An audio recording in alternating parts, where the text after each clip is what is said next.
So,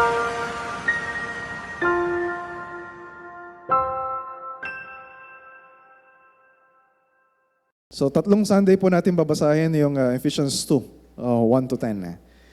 So, last week, natapos na natin yung first three verses. And as we paid closer attention doon sa sinasabi ng Ephesians 2, 1 to 3,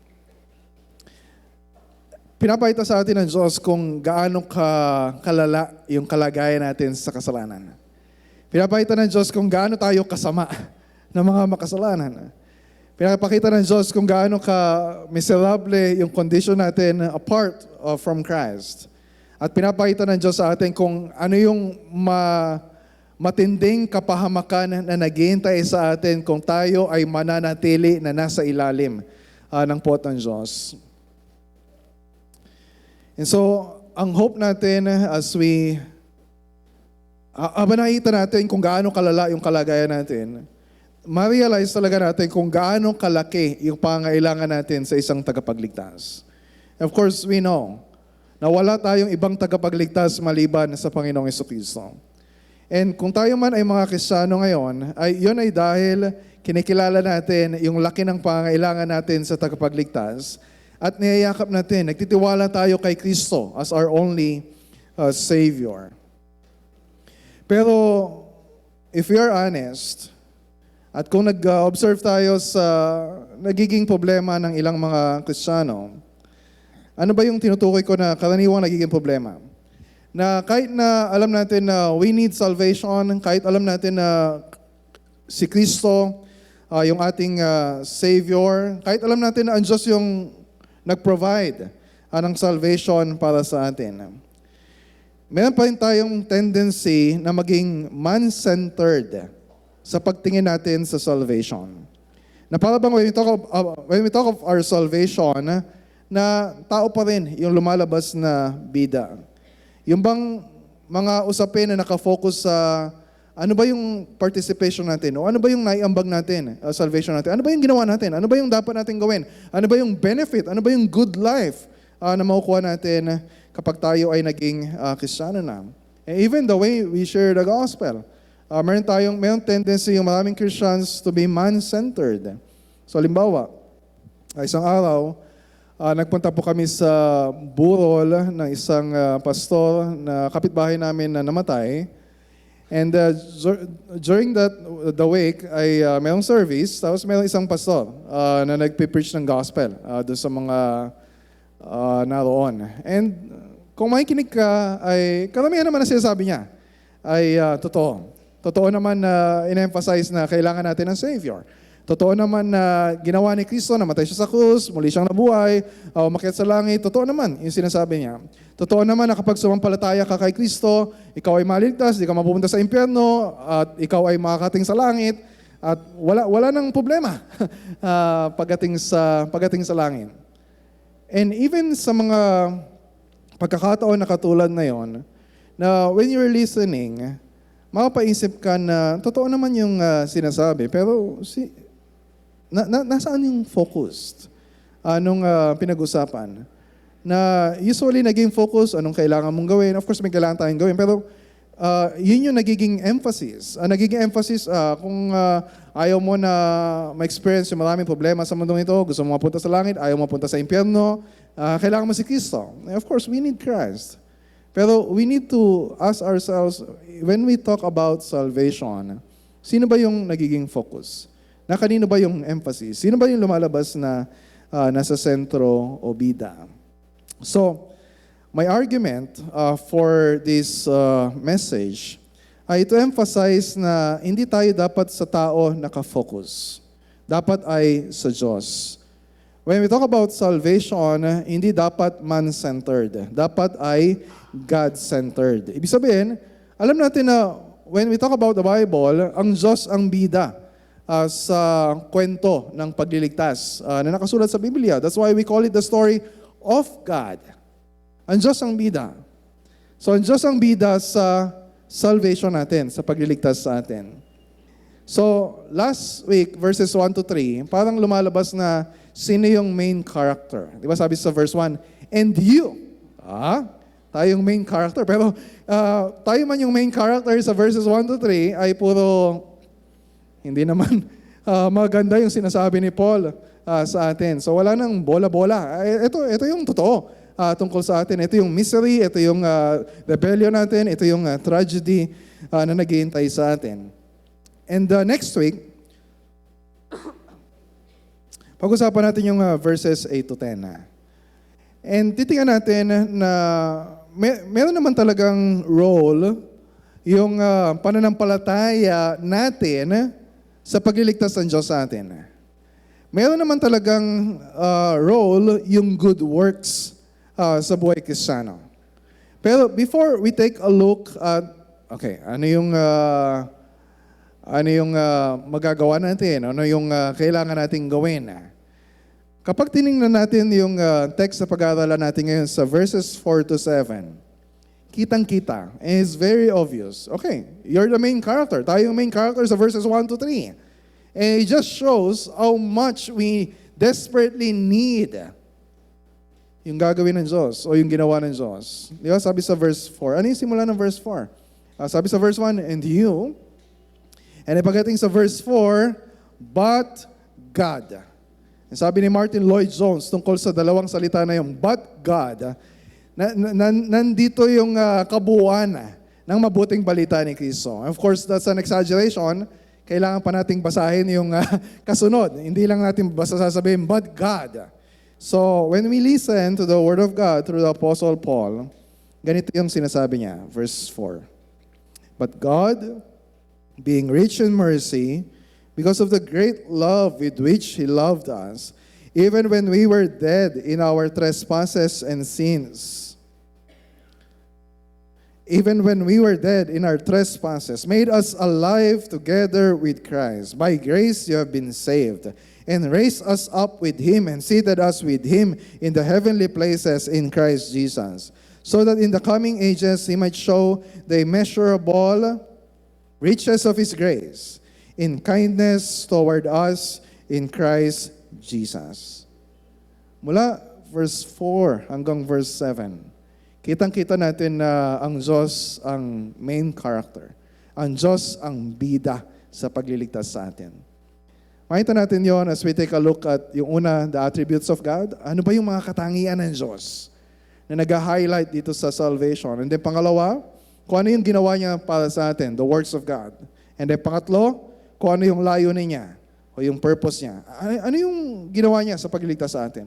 Ano yung layunin niya? Bakit ganito yung pagliligtas sa atin? So, isa-isahin po natin yun. Okay, number 1. The attributes of God. Ano yung katangian na ng Diyos na nagligtas sa atin? Sa verses 1 to 3, mayroon na tayong makikita na mga katangian ng Diyos. Even as we focus sa ano yung kalagayan natin, ano yung ginawa natin, ano yung kahinat na natin bilang makasalanan, meron nang nahayag na mga katotohanan tungkol sa sino ang Diyos. Halimbawa, pinag-usapan natin tayo ay makasalanan. So ibig sabihin, kung tayo ay makasalanan, ang Diyos ay banal at matuwid. And pinag-usapan na natin na tayo ay tayo ay narapat lang na parusahan. So ibig sabihin, ang Diyos ay makatarungan. God is righteous. God is just. And pinag-usapan natin na yung ginagawa nating kasalanan ay active rebellion against God. So ibig sabihin, nararapat lang na poot ng Diyos or wrath of God ang ipahayag ng Diyos bilang tugon dito. So kung hahayaan ng Diyos, bawat isa sa atin, sa kasalanan natin, kung hahayaan ng Diyos that we will suffer for all eternity in hell, God will remain holy, righteous, and just. But that's bad news for us. Nasaan yung pag-asa natin? So yung pag-asa natin, tinatalakay dito ni Paul na mga katangian ng Diyos na buti na lang. Ganito ang Diyos. But God. Di ba? So magabanggit ako ng 5. Yung una, na katangian ng Diyos, sa verse 4, bungad ni Paul, the mercy of God. Ano sabi niya? But God, being rich in mercy. Kung meron mang mayaman na pag-uusapan tayo, yun ay yung kayamanan ng awa ng Diyos. Bawat isa sa atin, miserable yung kondisyon natin sa kasalanan. Lahat tayo, apart from Christ, ay patay spiritually. Walang mayaman na patay. O walang patay na mayaman. Lahat ng patay ay kahit gaano kalaki yung mausoleo nila dyan sa sementeryo Santo Cristo. Apart from Christ, miserable yung kalagayan nila. Apart from Christ, lahat tayo ay spiritually bankrupt. Wala tayong kahit ano na maiaalay sa Diyos para matanggap tayo ng Diyos. There's really nothing we can offer to God na acceptable sa Kanya. Ang yaman na meron tayo ay yung yaman ng kasalanan natin. Sangkatutak yung kasalanan natin. Yun yung kinanta natin kanina. Our sins, they are many. And that's bad news. Ano yung good news? His mercy is more. And so, alam natin na iniligtas tayo ng Diyos. Sabi sa Titus 3:5, binasa natin kanina yan sa assurance of pardon, dahil sa kanyang habag sa atin. Pero yung emphasis dito ni Paul, sa verse 4 ng text natin, ay yung kasaganaan ng habag ng Diyos. Na kahit gaano karami yung pagkakasala natin, higit na mayaman ng awa at habag ng Diyos sa atin. Nakita ng Diyos yung kalagayan natin na tayo ay makasalanan. Pero sa halip na galit at pot ng Diyos, yung ibigay sa atin, yung awa at habag ng Diyos, yung pumukaw sa puso niya para sa atin. Tayo mga makasalanan, hindi tayo naubusan ng dahilan o katwiran para magkasala sa Diyos. We have a lot of excuses. Ang dami nating justifications. Pero ang Diyos ay hindi maubusan ng awa para sa atin na mga anak kay Kristo. The good news for us, mayaman ang awa ng Diyos. There is enough mercy in God for all of us sinners. There is enough mercy in God to cover all our sins, kahit gaano karami, kahit gaano kagrabe. So naligtas tayo dahil sa yaman ng awa ng Diyos sa ating mga makasalanan. Pangalawa, the love of God. Sa verse 4 pa rin. Naligtas tayo dahil sa pag-ibig ng Diyos. Ano sabi sa verse 4? But God, being rich in mercy, because of the great love with which He loved us. Hindi tayo naligtas dahil sa laki ng pagmamahal natin sa Diyos. Hindi lang basta maliit yung pagmamahal natin sa Diyos. Ang totoo, sabi sa John chapter 3 verse 19, inibig pa ng mga tao ang dilim kaysa sa liwanag. Sa ating likas na kalagayan, we are lovers of self and we are haters of God. Kinamuhian natin ang Diyos. Kung minamahal man natin ang Diyos ngayon, hindi yun ang dahilan kung bakit tayo niligtas ng Diyos. Ano sabi sa 1 John chapter 4 verse 19? We love because He first loved us. And John 3:16, pero gayon na lamang ang pag-ibig ng Diyos sa sangkatauhan. So when we talk about the love of God, hindi lang ito basta sentimento o kaya feeling or emotion ng Diyos sa atin. When we talk about love, di ba? It's just emotional. It's just driven by feelings. Pero when we talk about the love of God, dapat maunawaan natin na ito yung commitment ng Diyos na ibigay sa atin kung ano yung makakabuti sa atin, kung ano yung kailangan natin. Ano yung kailangan natin? Or rather, sino yung kailangan natin? Alam ng Diyos na ang kailangan natin ay walang iba kundi ang sarili niya. Alam ng Diyos na ang kailangan natin ay ang Panginoong Jesucristo. So si Kristo yung ibinigay ng Diyos sa atin. At natutunan natin sa chapter 1 verse 6 na He's God's beloved.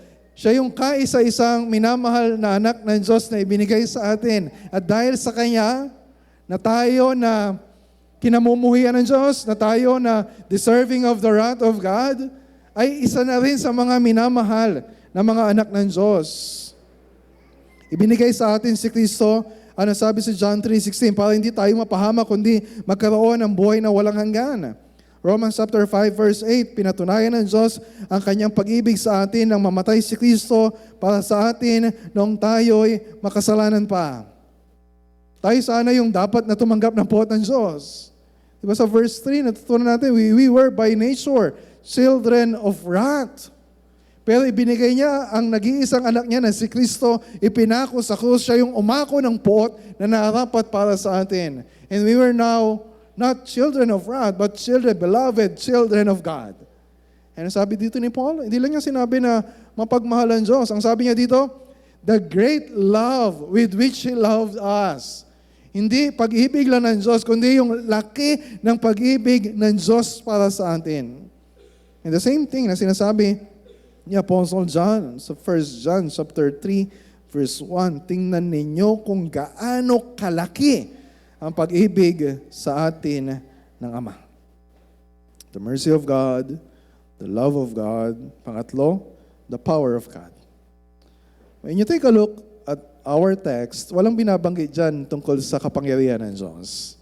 Pero, kung titingnan na yung ginawa ng Diyos, sabi sa verse 5, kung anong ginawa ng Diyos para sa atin, ano sabi doon? But God, even when we were dead. Anong ginawa ng Diyos? God made us alive together with Christ. Dati, tayo ay patay. Pero ngayon tayo ay binuhay ng Diyos tulad ng ginawa niyang pagbuhay kay Kristo. Namatay si Kristo, nung siya ipako sa krus, tapos sa ikatlong araw, siya ay muling nabuhay. And ano sabi sa Romans chapter 1 verse 4? Ngayong muling pagkabuhay ni Kristo ay isang makapangyarihang gawa.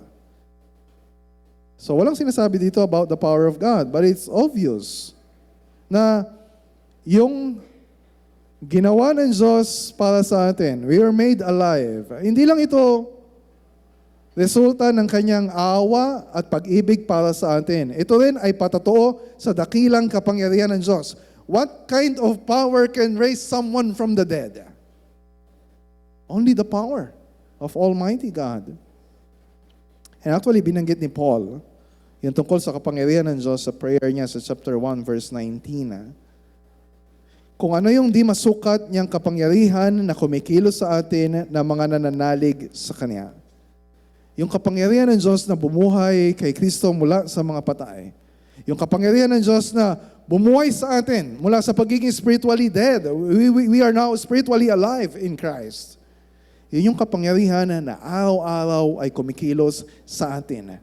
Yun yung kapangyarihan, the Holy Spirit inside of us, na tumutulong sa atin sa paglaban sa kasalanan. So, don't ever underestimate the power of God. May mga panahon na sinusukuan na natin yung sarili natin, sinusukuan na natin yung mga kasama natin sa church na dinidisiplina natin, o sinusukuan na natin yung sinashare natin ng gospel, o yung kapitbahay natin, yung kaibigan natin, o yung mga politiko, ano nababalitaan natin, at sinasabi natin, wala nang pag-asa yan. May God forgive our unbelief. Ang liit ng tingin natin sa kapangyarihan na magagawa ng Diyos to raise someone from the dead. Eh, yun ang ginawa ng Diyos para sa atin. Bakit natin pagdududahan na hindi kayang gawin yun ng Diyos para sa ibang tao? As if mas madali tayong buhayin kaysa sa iba. So number 4. So the mercy of God, the love of God, the power of God, and number 4, the grace of God. And of course, sa pag-aaral natin sa Ephesians, hindi na bago yung binanggit ni Paul about the grace of God. Sa chapter 1 pa lang, paulit-ulit na si Paul. Verse 2 pa lang, pagbati sa kanila, grace to you. And then chapter 1 verse 6, to the praise of His glorious grace. Chapter 1 verse 7, according to the riches of His grace. And then dito sa chapter 2, tingnan yung sinabi niya. So kung meron kayong Bible, especially English version, makita ninyo na parang siningit ni Paul. Yung sinabi niya na, by grace, you have been saved. Na parang bang, hindi pa, sa plano ni Paul, ay hindi pa sa verse 5, babanggitin yung by grace you have been saved. Kasi next week, pag-aaralan natin verse 8, ang sabi niya sa verse 8, by grace you have been saved through faith. Yung parang, okay, hindi na ako maghihintay na dumating yung verse 8. Dito pa lang sa verse 5, babanggitin na ni Paul, na naligtas tayo sa pamamagitan ng biyaya ng Diyos. Para maging malinaw, na ang nag-udyok sa atin, nag-udyok sa Diyos pa tayo ay iligtas, ay hindi dahil nakita ng Diyos na karapat-dapat tayo, we are more worthy than other people para iligtas. Biyaya ng Diyos yung nagligtas sa atin. Sa awa ng Diyos, hindi ibinigay ng Diyos yung para sa atin, yung pot ng Diyos. Sa biyaya ng Diyos, ibinigay ng Diyos sa atin yung hindi natin karapat dapat tanggapin. Yung salvation, yung eternal life. So when you talk about grace, kabaligtaran yung ibinigay sa atin ng Diyos. Alam na, karamihan sa inyo nagtatrabaho. So meron kayong kumpanya na pinagtatrabuhan. Tapos at the end of the month or tuwing quincenas, umaasa kayo na tatanggap kayo ng trabaho. Kahit na gaano kaganda yung performance niyo, o kahit hindi masyadong maganda yung performance niyo, basta may ginawa kayo doon sa trabaho. Yun yung sweldo. And that's not grace. Yun ay sweldo. And we expect that. Pero kung tayo, isa sa mga tao na gumawa ng krimen, tapos na sentensyahan na hindi lang makulong, kundi bitayin, but one day, sinabi sa atin, pinapatawad na tayo, malaya na tayo, tapos bibigyan pa tayo ng napakaraming blessings. That's grace. At yun yung ginawa ng Diyos para sa atin. And then when you take a look at verse 7, binanggit na naman ni Paul yung grace. Ano sabi niya sa verse 7? Paano niya dinescribe yung grace? The immeasurable riches of His grace. Ang hindi masukat na biyaya ng Diyos. Kilala ninyo kung sino yung pinakamayaman sa Pilipinas? Si Manny Villar. Alam niyo kung magkano yung net worth niya? $17.2 billion. Marami? Okay. Kilala ninyo kung sino yung pinakamayaman sa buong mundo? Elon Musk. Ang net worth niya sa ngayon ay $431 billion. Napakayaman? Sobra-sobra yung yaman niya. Pero kahit gaano sila kayaman, and of course, in our mind, parang hindi natin makomprehend kung gaano kalaki yung net worth nila. Pero nasusukat pa rin yung kayamanan nila. $431 billion. Pero yung yaman na tinutukoy dito, yung yaman ng biyaya ng Diyos para sa atin, hindi kayang sukatin ni naman. Immeasurable riches of His grace. Number 5. So hindi lang mayaman ng Diyos sa biyayang ibinuhos niya sa atin in saving us. God is also kind. So bakit mahalagang i-emphasize yun? Kasi pwede na, okay, sabihin natin na mayaman ka, bilyonaryo ka, tapos kaya mong magbigay sa lahat ng members ng Baliwag Bible Christian Church ng $1 million. $2 million sa pastor. Kahit na isang mayaman, kayang ibigay yon. Pero they can give that even without a personal relationship with us.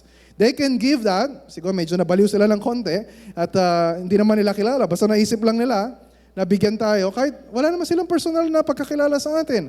Wala naman silang personal na pakipag-ugnayan sa atin. But when God gave us yung immeasurable riches of His grace, hindi yan niya binigay sa atin at a distance.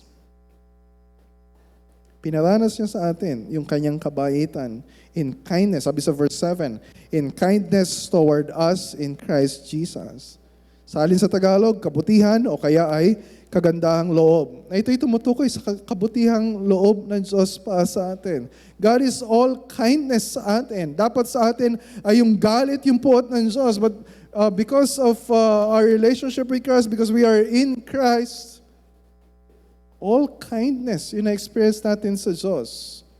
Kahit na, whenever we are experiencing a lot of sufferings, nagpapatuloy ang Diyos sa kabaitan sa atin.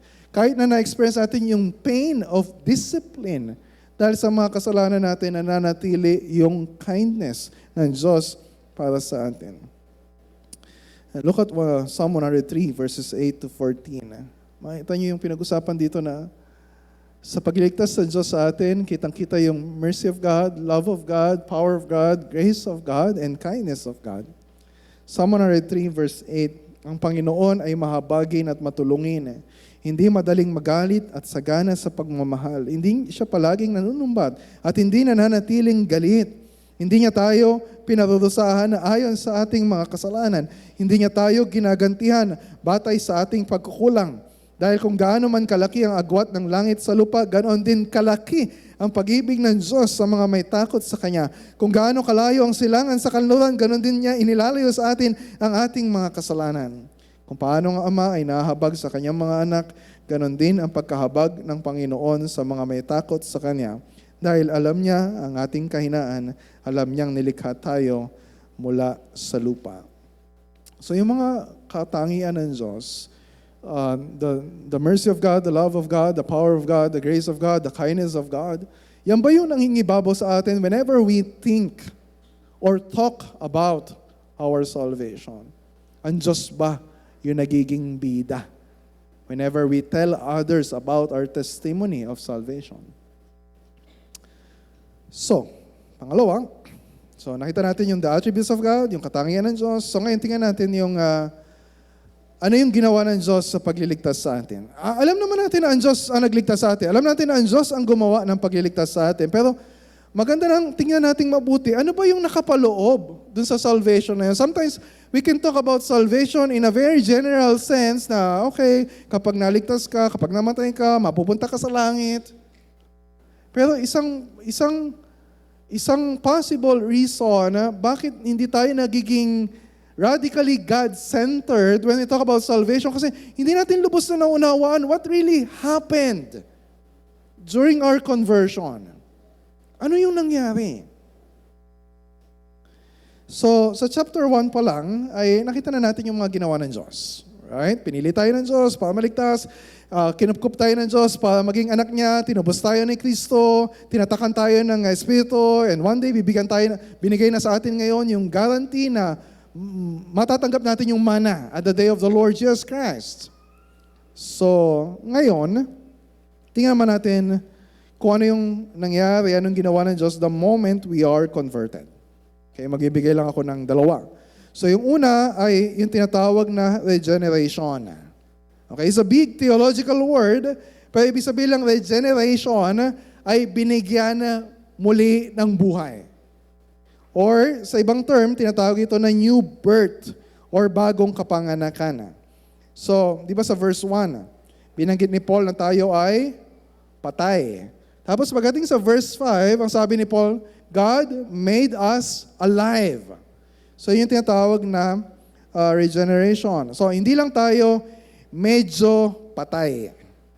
Tayo ay mga bangkay na hiningahan ng Diyos. Like yung binasa natin kanina sa simula ng service natin, si Ezekiel 37. Tayo ay mga bangkay, mga kalansay na, pero hiningahan tayo ng salita ng Diyos at tayo ay nagkaroon ng bagong buhay.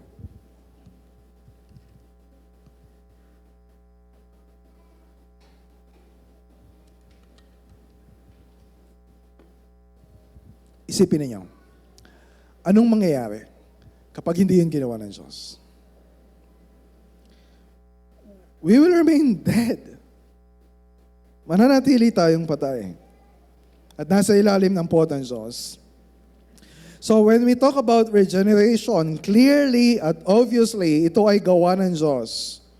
Ito ay gawa at resulta ng awa ng Diyos, ng pag-ibig ng Diyos, ng kapangyarihan ng Diyos, ng biyaya ng Diyos, at ng kabutihang loob ng Diyos sa atin, tulad na nakita natin kanina. So, kung ito ay gawa ng Diyos, ano yung participation natin doon sa ginawa ng Diyos? Paano tayo nagkaroon ng buhay ng mga spiritually dead? So, merong popular idea or belief sa maraming mga evangelical Christians ngayon, and maybe some of you, hanggang ngayon ay ganito pa rin ang paniniwala, na ang tao ay maboborn again or ma-regenerate kung siya ay sasampalataya kay Kristo. Sinasabi nila, kapag ikaw ay sumampalataya kay Kristo, then you will be born again. So una, pananampalataya, then regeneration or new birth. Hindi pinag-usapan dito yung chronology na Dahil when we talk about regeneration and conversion, yung conversion as we turn to God in repentance and faith, nangyayari yun simultaneously. Walang isang minuto o even 1 second yung lumipas. Kapag tayo ay regenerated, we are converted. Kapag tayo ay binuhay na muli ng Diyos, sigurado na tayo ay babaling kay Kristo in repentance and faith. So hindi natin pinag-usapan dito yung paglipas ng oras. Ang pinag-uusapan natin dito ay yung tinatawag na logical priority. Ano yung unang kailangang mangyari? Okay, listen carefully. Ano yung unang kailangang mangyari? Kailangan ba munang sumampalataya tayo kay Kristo bago tayo ma-born again? O kailangan ma-born again muna tayo bago tayo sumampalataya kay Kristo? So you try to answer that question. Kapag ang sagot ninyo doon sa questions na yun, o kapag sinabi natin kailangan munang sumampalataya ang isang tao bago siya maging spiritually alive, ibig sabihin, inaakala natin or we're assuming na may kakayahan ang tao na sumampalataya kay Kristo.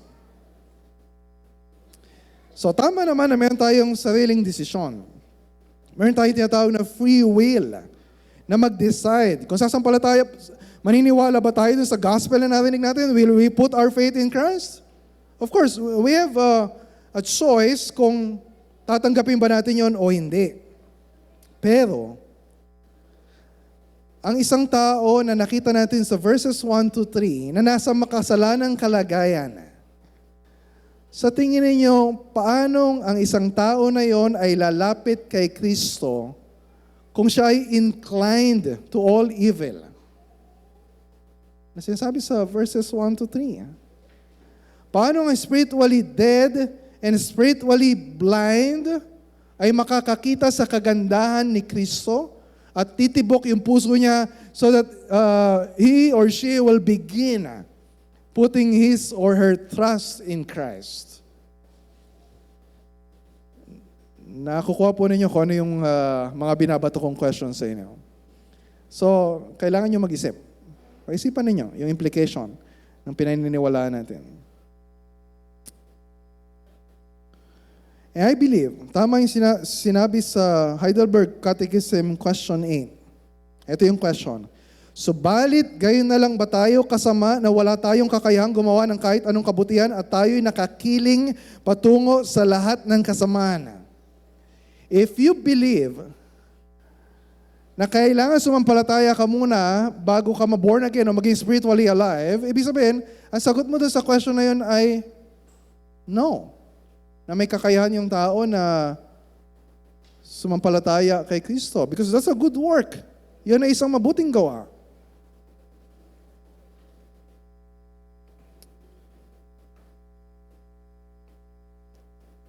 Okay, I'm not saying we're saved by good works. Pag-usapan natin yan next week. So, ang point ko lang ay yung sagot ng Heidelberg Catechism question 8 na meron ba tayong kakayahan bilang mga nasa ilalim ng kasalanan to respond in repentance and faith? Ang sagot dito, ang question ay gayon na lang ba tayo kasama na wala tayong kakayahan? Yung sagot ng Heidelberg Catechism, maliban na lang kung tayo ay isilang muli or born again sa pamamagitan ng Espiritu ng Diyos. I believe strongly na before we put our faith in Christ, kailangan merong gawin ang Diyos sa spiritually dead na kalagayan ng puso natin. Anong kailangan gawin ng Diyos? To regenerate us. To make us born again. So ito yung tinatawag na effectual calling. Na nung marinig natin yung gospel message, yung external calling, narinig natin yung gospel, kumilos ang Diyos sa puso natin, that's internal calling, para bigyan tayo ng buhay. At tumibok ang puso natin, at ngayon ay nakakahinga na tayo, nakikita na natin kung sino si Kristo. So we can and we will surely respond in repentance and faith. That's conversion. So, yung salvation natin ay gawa ng Diyos, a result of His sovereign grace in regenerating us. nakikita ninyo kung ano sinasabi ko? How can you believe in Christ if you're spiritually dead? Sabi sabihin, ang pag-asa natin ay hindi sa sarili nating desisyon. Ang pag-asa natin ay sa makapangyarihang gawa ng Diyos sa atin. John chapter 3, verses 6 to 7. Ang taong ipinanganak sa laman ay laman. Ang magagawa lang ng isang taong makasalanan ay magpatuloy sa kasalanan. At ang ipinanganak sa Espiritu, born again by the Spirit, ay Espiritu. Huwag kang magtaka, sinabi ko sa iyo, kailangang kayong lahat ay kailangang ipanganak na muli. And that's, we cannot accomplish on our own. John chapter 1, verse 13. Na tayo ay naging mga anak ng Diyos, hindi dahil sa isinilang tayo ayon sa kalikasan o sa kagustuhan o sa kagagawa ng tao, kundi ayon sa kalooban ng Diyos. We were born again. Not because of our decision, but because of God's decision, God's mercy, God's grace, God's power, God's love. So yung kaligtasang meron tayo ngayon ay gawa ng Diyos, desisyon at pasya ng Diyos. Hindi ito nakasalalay sa anumang gawa o desisyon natin. And how can we say na meron tayong naiambag sa kaligtasan natin? Wala. Kahit isa. So, hindi lang lahat ng gawa ng Diyos na nakalagay sa text natin, ito ay all of God at wala tayong participation or contribution. Kundi in-emphasize din dito na lahat ng gawa ng Diyos sa verses na ito ay nakakabit kay Kristo. So nakita natin yung regeneration, and then ngayon ay union with Christ. So nakita na natin sa verse 7 na yung pagtrato sa atin ng Diyos ng kabaitan ay nakakabit kay Kristo. In kindness toward us in Christ Jesus. Kung ano yung pagtrato ng Diyos Ama sa kanyang anak, yun din ang pagtrato ng Diyos sa atin. Imposible na hindi maging mabait ang Diyos sa atin. Kung paanong imposible na hindi maging mabait ang Diyos sa kanyang anak na si Kristo. Again, sa chapter 1 pa lang, paulit-ulit na natin pinag-usapan yung union with Christ. Na ito ay nababalot ito yung theology na nababalot ng mystery and wonder. Na hindi natin lubos na unawaan, na comprehend ano ibig sabihin na we are united with Christ. Nakita na natin, di ba, pinili tayo ng Diyos, inampun tayo ng Diyos, tinubos tayo, tinatakan tayo, lahat yon ay in Christ, paulit-ulit. And so, dito sa text natin, eto na naman si Paul, na in-emphasize sa atin na yung gawa ng Diyos sa pagliligtas sa atin ay nakakabit kay Kristo. Yung theology or doctrine of union with Christ, isa sa mga paborito ni Pablo na banggitin. Kaya sabi ni Sam Alberry, sa book niya, ang title ay One with My Lord. Ang subtitle ay The Life-Changing Reality of Being in Christ. And sabi ng author, being in Christ is the heartbeat of the Christian faith. Union with Christ is the heartbeat of the Christian faith. Kapag sinalin sa Tagalog, pakipag-isa kay Kristo. Pakipag-isa kay Kristo. And meron akong isang member na nakausap na medyo naguguluhan siya. Kasi pwedeng magkaroon ng impression na, naligtas tayo sa pakikipag-isa kay Kristo. Yung kaligtasan natin ay dahil sa pakikipag-isa kay Kristo. Na para bang, natural kasi sa atin na mag-isip na tayong gumawa o tayo merong ginawa para ikabit yung sarili natin kay Kristo. Pero, when you take a look, yung sa sinasabi ni Paul, na it's not about our work. Ang Diyos yung gumawa para ikabit yung sarili natin kay Kristo. Tingnan niyo pa ulit-ulit na sinasabi dito ni Paul, 3 beses. Sinabi niya na yung gawa ng Diyos sa atin, lahat ay nakakabit kay Kristo. Balik tayo sa verse 5. Ano sabi doon? God made us alive together with Christ. And then ano pa sabi niya? And then raised us up with Him, with Christ. And then pangatlo, seated us with Him in the heavenly places in Christ Jesus. Yung mga salita na ginamit dito ni Paul, when you read this, magkakaroon tayo ng impression na ito yung gawa ng Diyos sa atin na hindi magagawa ng Diyos at hindi nagagawin ng Diyos apart from Christ. Na napapakita sa atin na ang Diyos Ama, Diyos Anak, Diyos Espiritu, 3 persons in one God, na yung salvation natin ay Trinitarian project. God the Father is our Savior. God the Son is our Savior. God the Holy Spirit is our Savior.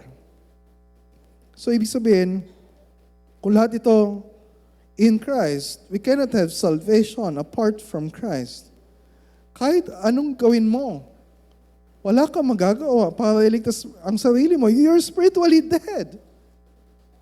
Marinig lang natin ng malinaw, maintindihan, and we respond in faith kapag kumilos ang Diyos sa buhay natin. Pero dahil kay Kristo, anong ginawa niya? Dahil nabuhay na muli si Kristo, dahil si Kristo ay umakyat sa langit, dahil si Kristo ay nakaupo ngayon sa kanang kamay ng Diyos sa langit. And that's our salvation. Christ is our salvation. Dahil si Kristo ay muling nabuhay, kaya tayo ay muling nabuhay. Dahil si Kristo ay nasa kanang kamay ng Diyos ngayon, seated in the heavenly places. And we are one with Christ. Nasaan tayo ngayon? Nandito tayo ngayon. Pero yung spiritual reality, because we are united with Christ, tingnan niyo hindi lang tayo basta binigyan ng buhay ng Diyos. Spiritually dead, naging spiritually alive. Nilagay din tayo ng Diyos dun sa place of honor with Christ. Yung kasalanan natin, grabe yung kahihiyan na dulot sa atin. That's why it's so hard to confess our sins to others. Ano yung shame?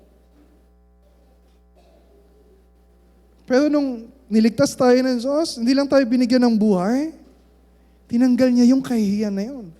At hindi lang niya basta tinanggal yung kasalanan, yung kahihiyan. God gave us honor. What kind of grace?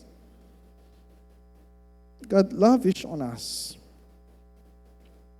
At kapag nakita natin ito, makita natin lahat. Gawa ng Diyos. Hindi natin may isip na meron tayong ginawa, meron tayong iniambag, meron tayong may pagmamalaki. Bakit tayo isa sa mga ligtas ngayon at bakit yung iba ay hindi? So, hindi anumang katangian o gawa natin ang pwedeng maging focus ng pagliligtas sa atin ng Diyos. Hindi tayo yung bida. Ang Diyos ang bida sa kaligtasan natin. Nakita na natin siya. Nakita na natin yan kanina. Kung sino siya, kung ano yung gawa niya, ang dapat na nangingibabaw. And ito yung layunin ng Diyos. So as we move dun sa last part, ito yung layunin ng Diyos. Ano yung layunin ng Diyos sa pagliligtas sa atin? It is to display God's glorious grace. Malinaw yan sa verse 7. Sabi doon, ginawa ito ng Diyos lahat so that in the coming ages He might show the immeasurable riches of His grace in kindness toward us in Christ Jesus. So that He might show, kumbaga sa isang pelikula, para makita lang lahat siya yung bida sa pelikula na ito. Kumbaga sa isang teatro, yung spotlight nasa Diyos. Kung sino ang Diyos, kung ano yung ginawa ng Diyos. Para makita natin yung immeasurable riches of His grace. Para may showcase kung anong ginawa niya para sa atin in kindness toward us in Christ Jesus. And yung natural na sinful condition natin is to draw attention to ourselves. Ang natural sa atin, just look at social media. Tingnan niyo kung bakit ka nagpo-post, bakit ka nagpo-post ng ganitong picture, bakit pinagmamalaki mo yung mga accomplishments mo o ng mga anak mo. Or why are we craving for attention? Kasi natural sa atin, gusto natin yung spotlight nasa atin. Gusto natin, ito yung mga gandang sasabihin ng mga tao sa atin. Gusto natin, tayo yung bida sa mga kwentuhan. Pero nung niligtas tayo ng Diyos, kasama doon yung binago niya. Binago niya kung ano yung layunin natin. Binago niya yung sinful condition natin na we no longer live for ourselves. We no longer live for our glory. Na yung hangarin natin ay tulad ng hangarin ng Diyos. Kung ano yung layunin ng Diyos sa pagliligtas sa atin, yun din yung layunin natin sa buhay natin. Sa chapter 1 pa lang, di ba? Paulit-ulit, to the praise of His glorious grace, to the praise of His glory, to the praise of His glory. Paulit-ulit natin yan na pag-usapan. Of course, ang gusto ng Diyos, araw-araw na itatanghal yung kadakilaan ng biyaya niya. Pero when you look at verse 7, ito ay future-oriented or eschatological. Ibig sabihin, ito yung gusto ng Diyos na mangyari at the end of history. Ano sabi doon? In the coming ages, He might show. So ibig sabihin, ang gusto ng Diyos. So ngayon, maraming tao, hindi nakikita yung kadakilaan ng Diyos. Maraming tao, gusto nila maging celebrity. Tingnan lang niyo kung gaano karaming mga vloggers ngayon. Because they want to draw attention to themselves. I'm not saying na lahat ng gumagawa nun ay yun yung hangarin, pero that's an indication. Maraming hindi kumikilala sa Diyos. Pero at the end of history, ito yung gusto ng Diyos na mangyari at ito yung siguradong mangyayari. Sa pagbabalik ng Panginoong Jesucristo, makikita ng lahat na it's all about God. Ang Diyos talaga yung bida. All throughout human history. At ang Diyos yung magiging bida for all eternity. Wala nang may pagmamalaki ang tao sa harap ng Diyos. How can you boast before God kung ikaw ay nagdurusa sa impyerno? How can you boast?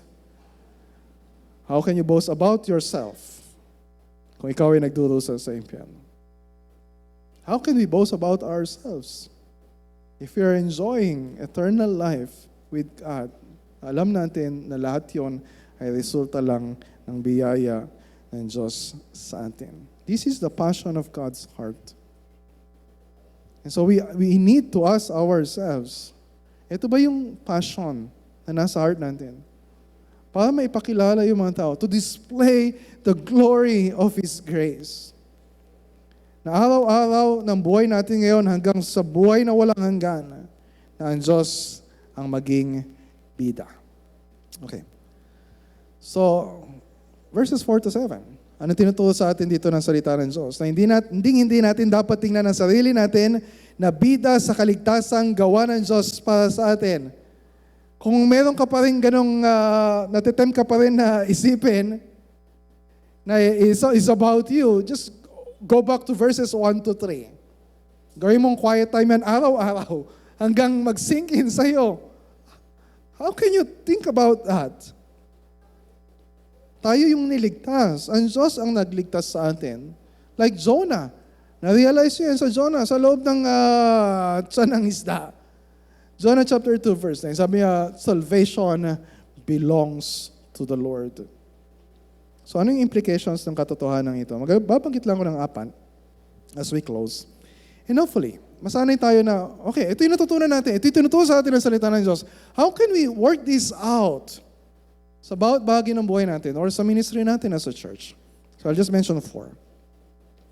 Number 1, dapat nating tingnan palagi na ang Diyos ang bida sa ating evangelism. So ibig sabihin, kung ang Diyos ang bida, syempre, siya dapat yung binibida natin sa evangelism when we share the gospel to others. Yes, sasabihin natin sa kanila, you need to respond in repentance and faith. Yes, sasabihin natin sa kanila kung ano yung magiging benefit sa kanila. Ano yung blessing na ibibigay ng Diyos? Spiritual blessings. If you are in Christ. Pero, wag nating gawin yon in such a way na magbibigay ng impression sa ibang tao na may isip nila na, nakadepende pala yung salvation sa self-effort natin or sa sarili nating decision. Emphasize natin na ito ay gawa ng Diyos lahat. Emphasize natin, ang goal ng lahat ng ito ay para sa karangalan ng Diyos and our eternal enjoyment of God Himself. Sa pangalawa, so ganun din sa pagtingin natin sa conversion natin. Huwag nating isipin na niligtas tayo ng Diyos dahil tayo ay mas savable kaysa sa ibang tao. O dahil yung iba ay mas patay kaysa sa atin. So remember, na kay Kristo ka dahil ikinabit ka ng Diyos kay Kristo. Naligtas ka dahil lang sa biyaya ng Diyos. By grace, pinili ka ng Diyos. By grace, nagpadala ang Diyos ng mga ngaral sa iyo ng mabuting balita ni Kristo. By grace, narinig mo yung gospel. By grace, nakita mo yung kagandaan ni Kristo. By grace, you responded in repentance and faith. By grace, kinabit ka ng Diyos ngayon sa isang church family. By grace, ang lahat ng ito. So when you share your testimony of conversion, of course, natural, lalo na sa mga bago, na sabihin, oh, dati ganito ako, pero ngayon ganito na ako. Pero we don't do that to draw attention to ourselves. Sa parang, oh, tingnan niyo kung ano na ako ngayon. But look to Christ. Siya yung nagligtas sa akin. O kaya, when we talk about, siyempre, magkapasalamat tayo. Ginamit ni Lord yung ibang tao, masave ako, ginamit ni Lord si pastor. Pero, yes, we thank the Lord for all of that. Pero ang lahat ng ito sa bandang dulo, dapat glory to God, solid day of gloria. It's all by grace. Hindi sarili natin, hindi ibang tao yung ibibida natin. Ang Diyos ang ibibida natin sa kaligtasang tinanggap natin. Pangatlo, sa buhay Kristiyano. Kung ang Diyos ang bida sa salvation natin, ibig sabihin siya rin yung bida sa buong buhay Kristiyano natin. So hindi lang ito when we share a testimony. Okay, na-message ako ni Pastor, mag-testimony ako ng evening service. Mag-testimony ako ng sa isang evangelistic Bible study group. So, hindi lang ito kapag meron tayong chance to say or ikwento yung testimony natin. But throughout our life, na makita ng mga tao na the way we treat our spouse with kindness, makita nila, yun yung kabaitan ng Diyos sa atin. The way we forgive yung mga tao nagkakasala sa atin, ganon yung ahawa at biyaya ng Diyos sa atin. The way we love yung members ng church na nahihirapan tayong mahalin, ganon tayo minahal ng Diyos. Everything we say, everything we do sa Christian life, ang Diyos ang bida. Ang Diyos ang nakikita.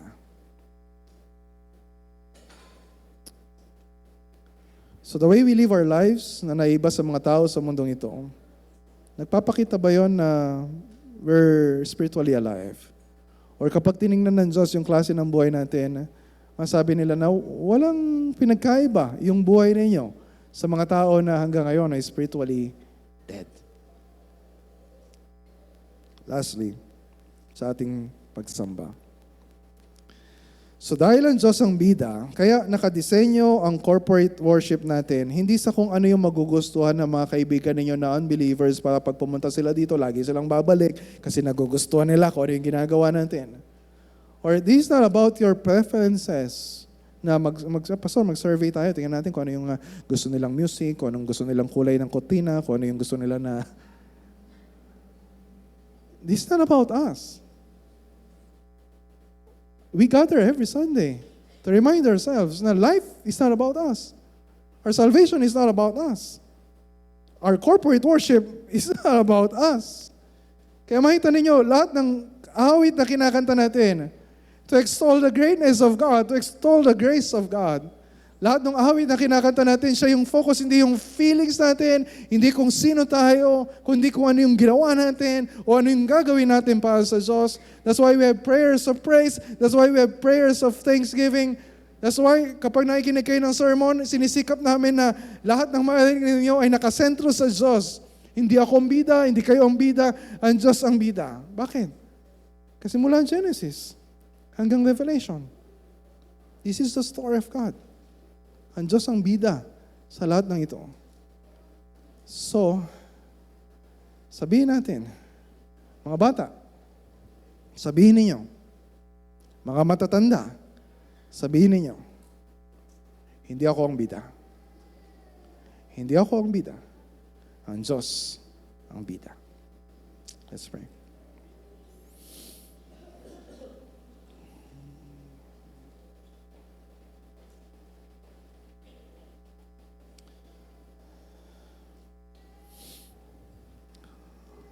Oh, Father,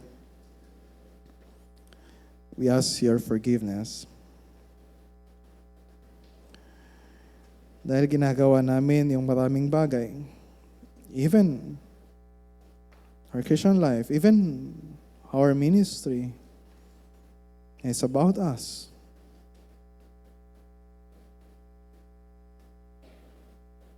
Forgive us for trying so hard to draw attention to ourselves. So may you humble our pride. May you change our hearts para makita po namin na na itong kaligtasan na meron kami ngayon, it's all about you. Kung sino ka, kung anong ginawa mo para sa amin, ano yung layunin mo para sa amin. Praying, Lord, that you'll so work sa isip namin, sa puso namin, to always remember yung katotohanan na we are quick to forget.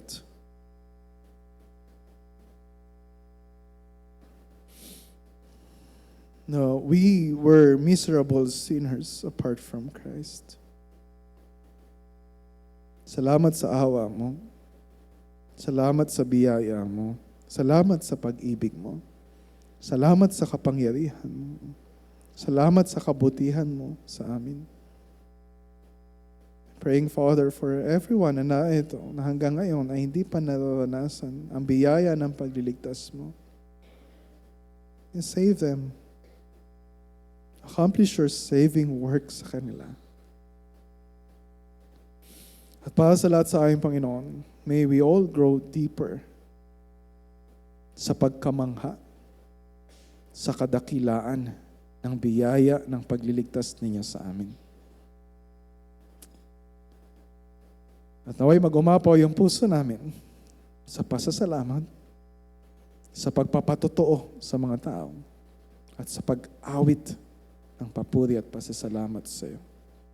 This is our prayer. In Jesus' name, amen. Amen.